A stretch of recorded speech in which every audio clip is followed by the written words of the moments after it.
Hello everyone, আজকের ভিডিওতে আমরা জানব ইন্ডিয়ান রেলওয়ের অ্যাসিস্ট্যান্ট লোকো পাইলট রিক্রুটমেন্ট সম্পর্কে। এই অ্যাসিস্ট্যান্ট লোকো পাইলটের রিক্রুটমেন্টটা কখন বার হয় বা এর এজ লিমিট কত, কোন কোন ট্রেডের স্টুডেন্টরা এলিজেবল, আমরা এই সব সম্পর্কে আজকের ভিডিওতে পুরোটাই জানব।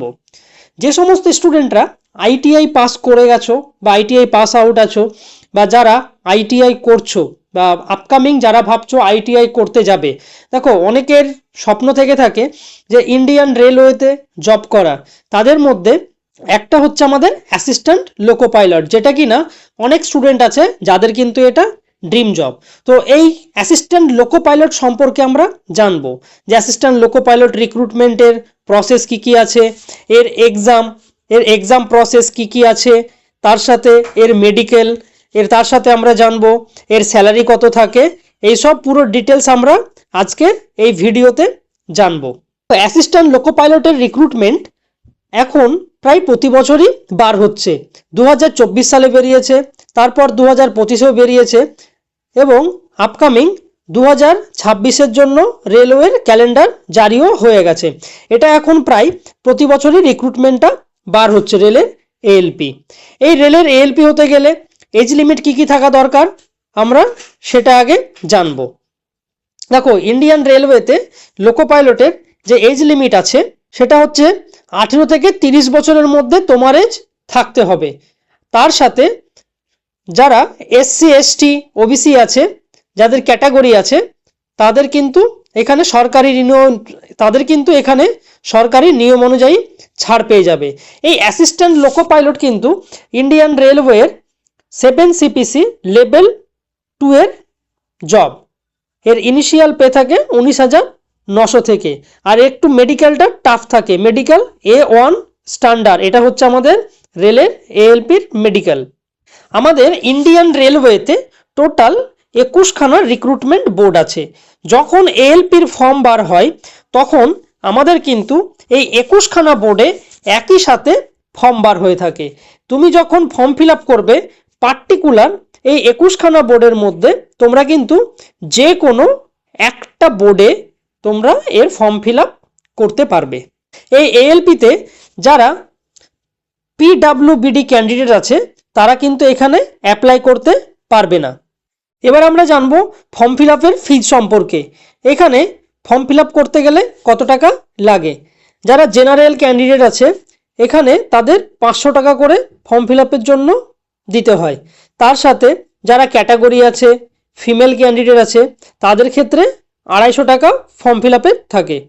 বাট এই 250 টাকা আর জেনারেল ক্যান্ডিডেটের 500 টাকা তুমি যদি এক্সাম দাও তারপরে এই টাকাটা কিন্তু অ্যাকাউন্টে রিফান্ড হয়ে যায়। বাট যারা জেনারেল ক্যান্ডিডেট আছে তাদের ক্ষেত্রে কিন্তু 400 টাকায় অ্যাকাউন্টে রিফান্ড হবে।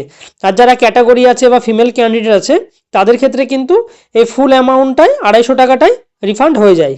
কিন্তু এই অ্যামাউন্টটা তখনই রিফান্ড হবে যখন তুমি রেলওয়ের এক্সামটা দেবে। তোমাদের এক্সাম কিন্তু দিতে হবে, তবেই কিন্তু এই টাকাটা রিফান্ড হয়, আদারওয়াইজ কিন্তু এই টাকাটা রিফান্ড হয় না।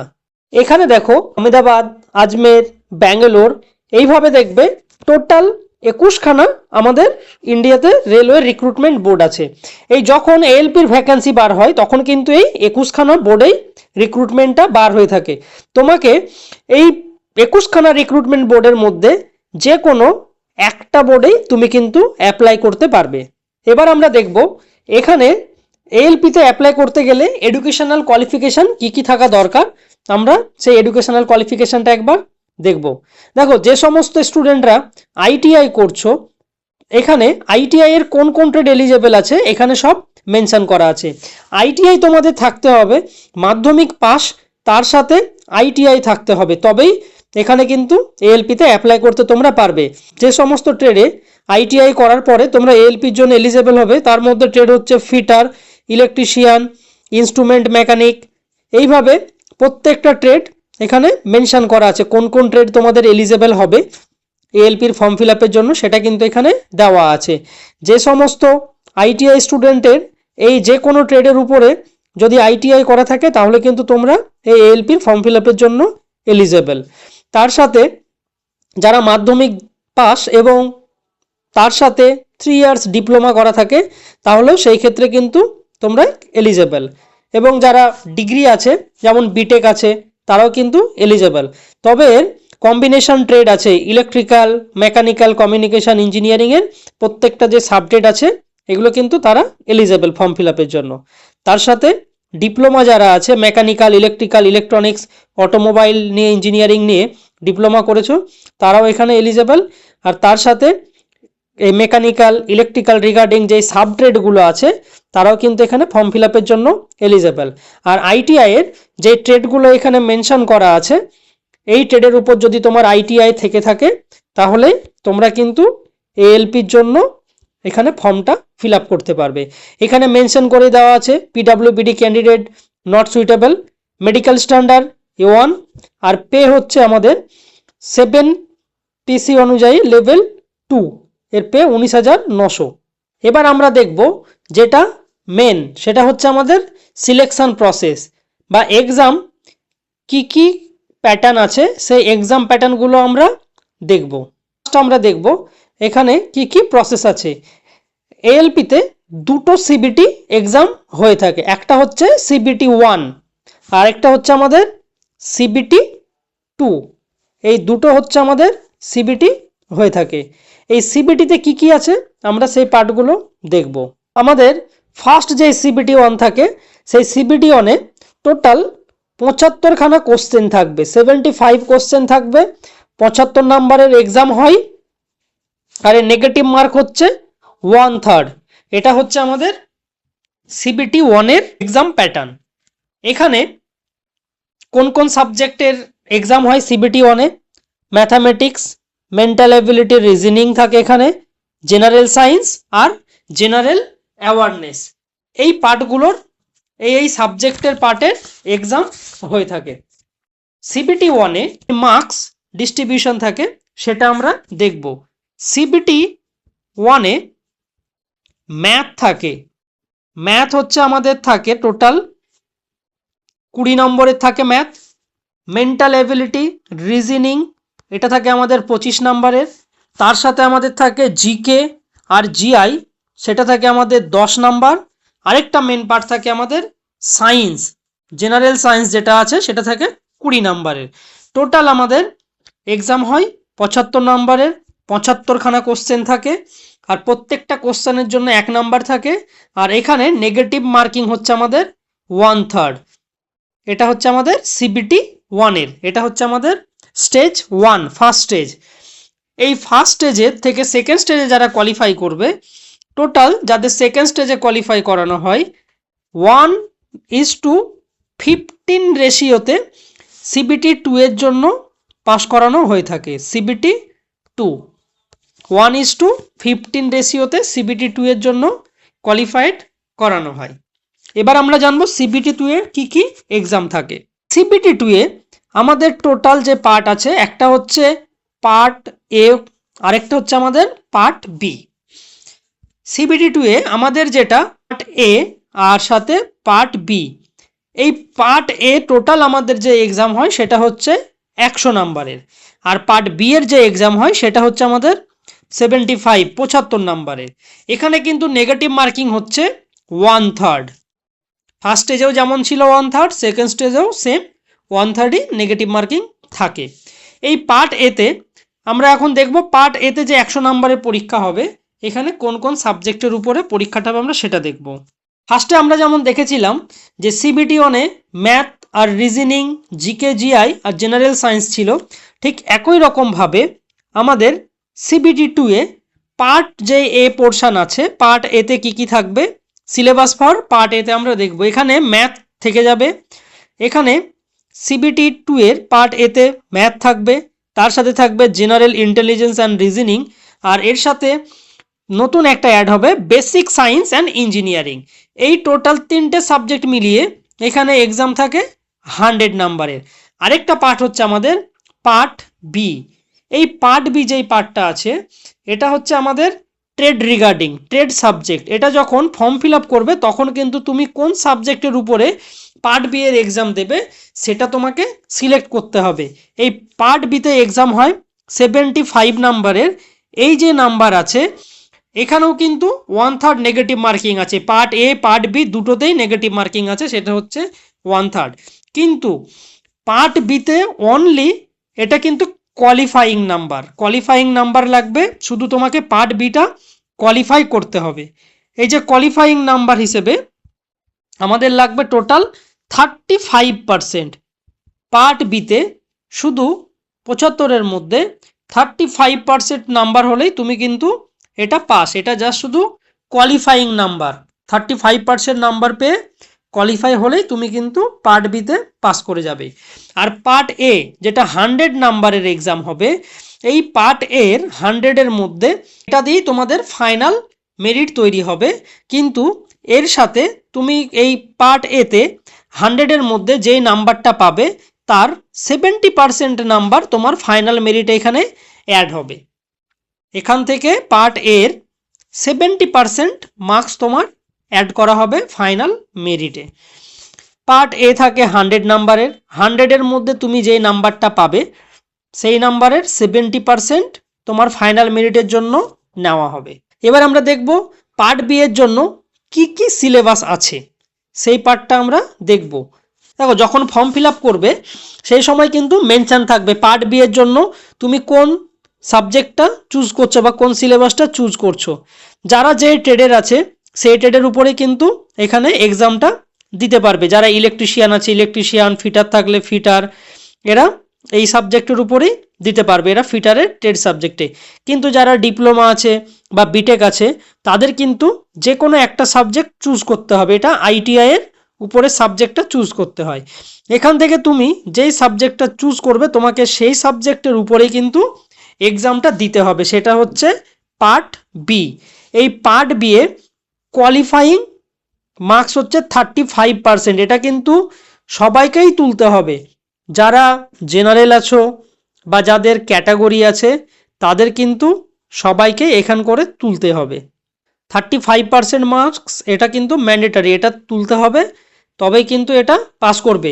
অনেকেই হয় কি পার্ট এতে পাস করেছে কিন্তু পার্ট বিতে ট্রেডে পাস করতে পারেনি, সেই ক্ষেত্রে কিন্তু সিলেকশন হবে না। তোমাকে পার্ট এতেও পাস করতে হবে, তার সাথে পার্ট বিতেও তোমাকে পাস করতে হবে। এর পরের প্রসেস হচ্ছে আমরা যেটাকে সাইকো টেস্ট নামে জেনে থাকি। এই যে টেস্টটা আছে সেটাকে বলা হয় CBAT, computer based aptitude test.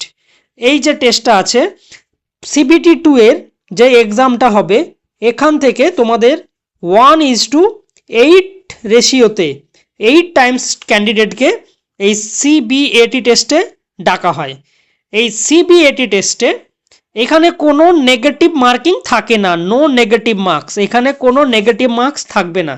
কিন্তু এখান করে যে টোটাল যে টেস্টগুলো থাকবে, যে প্রত্যেকটা টেস্টগুলোকে এগুলোকে ব্যাটারি টেস্ট বলা হয়, যে ব্যাটারি টেস্টগুলো থাকবে তোমাকে প্রত্যেকটা ব্যাটারি টেস্টে 42 নাম্বার 42 করে প্রত্যেকটাতেই তোমাকে পাসিং নাম্বার তুলতেই হবে, এখানে তোমাকে পাস করতেই হবে। যদি কেউ কোনো ব্যাটারিতে গিয়ে 42 এর কম নাম্বার পায় তাহলে সেই ক্ষেত্রে কিন্তু কোয়ালিফাই করতে পারবে না। এই সিবিএটি টেস্টে তোমাদের যেই নাম্বারটা আসবে টোটাল, এই টোটাল নাম্বার থেকে 30% নেওয়া হবে। আমরা আগে জেনেছিলাম যে সিবিটি 2 এর পার্ট এতে যে 100 নম্বরের পরীক্ষা হবে, এই 100 নম্বরের পরীক্ষায় তুমি যে মার্কস পাবে সেইখানকার 70%, আর সিবিএটি টেস্টে তুমি যে মার্কস পাবে তার 30%। এই দুটো মার্কস নিয়েই কিন্তু আমাদের রেলের এএলপির ফাইনাল মেরিট তৈরি হয়। এটা হচ্ছে আমাদের রেলের এএলপির টোটাল এক্সাম প্যাটার্ন, এইভাবেই রেলের এএলপির এক্সাম হয়ে থাকে। আমরা এতক্ষণ ভিডিওতে যেটা দেখছিলাম এটা হচ্ছে আমাদের ইন্ডিয়ান রেলওয়েতে অ্যাসিস্ট্যান্ট লোকো পাইলট হতে গেলে তার এক্সাম প্রসেস, বা কোন কোন ট্রেডের উপরে আইটিআই থাকলে তবে রেলের এএলপির জন্য এলিজেবল, কিভাবে ফর্ম ফিল আপ করবে, বা কতগুলো বোর্ড আছে, প্রত্যেকটা বোর্ডে যখন রিক্রুটমেন্ট আসে সব যখন ফুল নোটিফিকেশান বার হয় সেখানে কিন্তু সব কিছু মেনশান করে দেওয়া থাকে, কোন টাইমে কখন ফর্ম বেরোচ্ছে সব এখানেই মেনশান থাকে, নোটিফিকেশানে মেনশন করা থাকবে। যে সমস্ত স্টুডেন্টরা আইটিআই করছো বা ভাবছো রেলের এএলপি এক্সাম দেবে, বা আপকামিং তোমাদের যদি টার্গেট থাকে রেলের এএলপি এক্সাম দেওয়া, তাহলে এই যে প্যাটার্নটা আছে এই প্যাটার্নে রেলের এএলপির এক্সাম হয়ে থাকে। আমরা নেক্সট এর পরের যে ভিডিও থাকবে সেই ভিডিওতে আমরা জানবো রেলের আরও আপকামিং এক্সাম বা রেলের টেকনিশিয়ান, রেলের গ্রুপ ডি এর সিলেকশান প্রসেস কিভাবে হয় বা কী কী সাবজেক্টের উপরে এক্সাম হয়ে থাকে আমরা সেই সব সম্পর্কে জানবো। এগুলো নেক্সট যে পরের ভিডিও থাকবে প্রত্যেকটা ভিডিওই যখন গভর্নমেন্ট প্রিপারেশনের আমরা ক্লাস করব জানবো। শুধু রেল বলে না, রেল ছাড়া আরও আদার্স যেসব এক্সামগুলো আছে সেই সব এক্সাম সংক্রান্ত আমরাও জানবো যে কোন কোন এক্সামগুলো দিতে পারবে আইটিআই করার পরে বা কোন কোন এক্সামের জন্য তোমরা এলিজেবল আইটিআই পাস আউট হলে, তার সাথে অ্যাপ্রেন্টিসশিপ কী কী তোমরা করতে পারবে সেই সব সম্পর্কেও আমরা জানবো। এই যে রেলের রিক্রুটমেন্ট প্রসেস আছে, এই এএলপি এই প্রসেসে সিলেকশনটা হয়ে থাকে এএলপির। তোমাদের অনেকেরই ড্রিম জব থাকে, তোমাদের মধ্যে অনেকের ড্রিম জব হচ্ছে রেলের লোকো পাইলট, এটা ম্যাক্সিমাম স্টুডেন্টের থাকে রেলের এএলপি হওয়ার। তো যারা ভাবছো রেলের এএলপি এক্সাম দেবে বা রেলকে টার্গেট করবে, এএলপি টার্গেট রাখছো, তারা আইটিআইটা ভালোভাবে করবে। তার সাথে এই যে নন টেকনিক্যাল পোর্শনে যে পার্টগুলো আছে সেই সিলেবাসগুলো তোমাদের কিন্তু কভার করতে হবে। যেমন ম্যাথ আছে, রিজনিং আছে, জেনারেল সায়েন্স আছে, জিকে জিআই আছে, এই পোর্শনগুলো কিন্তু তোমাদের পড়তে হবে। তার সাথে যারা আইটিআই পড়ছো, আইটিআই যে সমস্ত স্টুডেন্টরা ফার্স্ট ইয়ারে আছো বা যারা পাস আউট করে গেছো, এই যে আরেকটা পার্ট ছিল যে বেসিক সায়েন্স আর ইঞ্জিনিয়ারিং ড্রয়িংয়ের যে পার্ট আছে, তোমরা আইটিআইয়ের ফার্স্ট ইয়ারে যে ইঞ্জিনিয়ারিং ড্রয়িং করেছো সেই ড্রয়িংয়ের উপর বেস করেই কিন্তু কোশ্চেনটা থাকে ওখানে। আর আইটিআইয়ের সিবিটি 2 এর পার্ট বি এর সিলেবাস কিন্তু তোমাদের আইটিআইয়ের ট্রেডের যে সিলেবাস আছে সেই সিলেবাসের উপর বেস করেই কিন্তু পার্ট বি এর সিবিটি 2 এর সিলেবাস, যেখানে 35% মার্কস কিন্তু তোমাকে তুলতেই হবে। এটা হচ্ছে তোমাদের ট্রেডের সাবজেক্ট, তাই ট্রেডটা তোমাদের ভালোভাবে পড়তে হবে। আমরা এর পরের ভিডিওতে আরও অনেক রেলের রিক্রুটমেন্ট আছে যেগুলো আইটিআই পাস করার পরে দেওয়া যায় বা আইটিআই পাস করার পরে অ্যাপ্রেন্টিসশিপ কিভাবে করবে বা কিভাবে অ্যাপ্লাই করা যায় এইসব সম্পর্কেও আমরা জানবো। এগুলো ছাড়া রেল ছাড়া যেমন পিএসইউ সেক্টর আছে, আরও আদার্স গভর্নমেন্ট সেক্টর আছে, সেই সব সম্পর্কেও আমরা জানবো যে কোন কোন এক্সাম দিতে পারবো। তবে কিছু কিছু এক্সামের ক্ষেত্রে শুধু ট্রেডের এক্সাম হয়, সেখানে কিন্তু নন ট্রেড থাকে না, শুধু ট্রেড থাকে। সেখানে কিন্তু কোনো non trade math, GK, general science এইসব পোর্শন থাকে না, সেখানে কিন্তু শুধু ট্রেড থাকে। তোমরা 2 বছর বা যারা 1 বছরের পড়ছো, 1 বছর বা 2 বছর যারা পড়ছো ট্রেড নিয়ে, তারা কিন্তু পার্টিকুলার ট্রেডের পড়াটা পড়েই সেই চাকরিটাও তোমরা দিতে পারো। তবে এখানে এই এএলপিতে কিছু কিছু ট্রেড থাকে আইটিআই যারা কিন্তু এলিজেবল না। যেমন আইটিআই দেখবে যারা ওয়েল্ডার ট্রেড নিয়ে পড়েছে বা ওয়েল্ডার নিয়ে পড়ছো, তারা কিন্তু এখানে রেলের এএলপির ফর্মটা ফিল আপ করতে পারবে না, ওয়েল্ডার নিয়ে যারা পড়াশোনা করছো। আর কারো যদি টার্গেট থেকে থাকে যে না টেকনিশিয়ান, দেখো টেকনিশিয়ান রেলের সমস্ত ট্রেডেই কম বেশি রিক্রুটমেন্ট বার হয়ে থাকে। এখানে যেমন 21খানা বোর্ড থেকে রিক্রুটমেন্ট বার হয়, সেম টেকনিশিয়ানও সেম যে 21খানা বোর্ড থেকে রিক্রুটমেন্ট বার হয়। এখানে তুমি পার্টিকুলার যে কোনো একটা জনের উপরেই তুমি ফর্মটা ফিল আপ করতে পারবে। যে সমস্ত স্টুডেন্টরা ভাবছো যে না আমি আইটিআই করব বা আপকামিং যারা ভাবছো আইটিআই করবে, অনেকের ইচ্ছে থাকে যেন রেলের লোকো পাইলট হওয়া বা রেলের টেকনিশিয়ান হওয়া, যারা আইটিআই ট্রেড নিয়ে পড়ছো তারা কিন্তু রেলের এএলপি, টেকনিশিয়ান, রেলের গ্রুপ ডি বা এগুলো ছাড়া আরও আদার্স এক্সাম কিন্তু বসতে পারবে তোমরা। তোমাদের যদি এই ভিডিওটা ভালো লেগে থাকে তাহলে চ্যানেলটাকে সাবস্ক্রাইব করে রেখো। আর আপকামিং এরকম রিক্রুটমেন্ট সম্পর্কে এই আপকামিং আরও রিক্রুটমেন্ট রিগার্ডিং ভিডিও যেন তোমরা খুব সহজেই পেয়ে যাও, এই জন্য চ্যানেলটাকে সাবস্ক্রাইব করে রাখো। কারো যদি কোনো কিছু জানার থাকে তাহলে কমেন্টে এসে কমেন্ট করতে পারো। আর আমাদের এই চ্যানেলে আইটিআই ফ্রি স্টাডি হবে। তোমরা যারা ফিটার নিয়ে পড়ছো, ফার্স্ট ইয়ার সেকেন্ড ইয়ারের যে ট্রেড রিগার্ডিং যা যা কিছু দরকার আছে ক্লাসের সব কিছু ভিডিও কিন্তু তোমরা এখানে পেয়ে যাবে। টপিক ওয়াইজ পুরো ক্লাস এখানে করানো হয়ে থাকে। তার সাথে তার উপর বেস করে পিডিএফ, টেড থিওরির পিডিএফ, প্লাস তার সাথে তোমাদের ওভারঅল এমসিকিউ, টপিক ওয়াইজ কী কী এমসিকিউ আসতে পারে বা টপিক ওয়াইজ কী কী এমসিকিউ থাকে সব কিছু কিন্তু যখন যেই ভিডিও করা থাকে ট্রেডের তার ডেসক্রিপশান বক্সে দেওয়া থাকে। আমরা এই চ্যানেলে আরও অনেক যে ট্রেডগুলো আছে ওয়েল্ডার, মেকানিক, ডিজেল, এই ট্রেডগুলো সম্পর্কে আমরা আস্তে আস্তে ভিডিও দেব, সেখানে তোমরা দেখতে পাবে যে ওয়েল্ডারের কী কী সিলেবাস আছে বা মেকানিক ডিজেলের কী কী সিলেবাস আছে। আর তার সাথে যারা ফার্স্ট ইয়ারে আছো, আইটিআই নিয়ে পড়াশোনা করছো, ফার্স্ট ইয়ার যে সমস্ত স্টুডেন্টরা আছো, তোমরা কিন্তু এই চ্যানেলে ইঞ্জিনিয়ারিং ড্রয়িংয়ের যেই টপিক আছে সব কিন্তু এখান থেকেই পেয়ে যাবে। অল নোটস পাবে, তার সাথে টপিক ওয়াইজ ভিডিও পেয়ে যাবে, টপিক ওয়াইজ নোটসও পাবে, এমসিকিউও পেয়ে যাবে এই চ্যানেল থেকে। তোমাদের এই চ্যানেলে আরও অনেক ভিডিও আস্তে আস্তে পাবে, যেই চ্যানেলে আদার্স যেসব রিক্রুটমেন্ট সম্পর্কে দেওয়া থাকবে। আমরা আজকে আলোচনা করলাম হচ্ছে ইন্ডিয়ান রেলওয়ে অ্যাসিস্ট্যান্ট লোকো পাইলটের এক্সাম সম্পর্কে। তোমরা যারা পাস আউট করবে, আপকামিং যারা ফাইনাল ইয়ারে আছো, তারা কিন্তু নেক্সট টাইম পরের বছর দিতে পারবে 2027 সালে। আর যারা পাস আউট স্টুডেন্ট আছো, যারা এই বছর পাস করেছো, তোমরা কিন্তু আপকামিং 2026 সালেই এর এক্সাম দিতে পারবে। আর যারা ভাবছো নতুন আইটিআই অ্যাডমিশন হবে, তারা আইটিআই যেই ট্রেডের উপরে আইটিআই করলে তোমরা এএলপি বা টেকনিশিয়ানে বসতে পারবে, সেই ট্রেডের উপরেই আইটিআই অ্যাডমিশন নিও বা দেখে নিও কোন কোন ট্রেডে আছে, সেটা একবার চেক করে নিয়ে তারপরে অ্যাডমিশন নিও। পরবর্তীতে এই রিগার্ডিং আরও ভিডিও পেতে এই চ্যানেলটা সাবস্ক্রাইব করে রেখো। আর যদি কারো কোনো কিছু জানার থাকে, সে কমেন্ট বক্সে কমেন্ট করতে পারো। আমরা নেক্সট যে ভিডিও জানবো ট্রেড রিগার্ডিং বা রেলওয়ে রিক্রুটমেন্ট রিগার্ডিং আইটিআই করার পরে যে সমস্ত এক্সামগুলো দেওয়া যায়, সেই সমস্ত এক্সাম সম্পর্কে আমরা জানবো।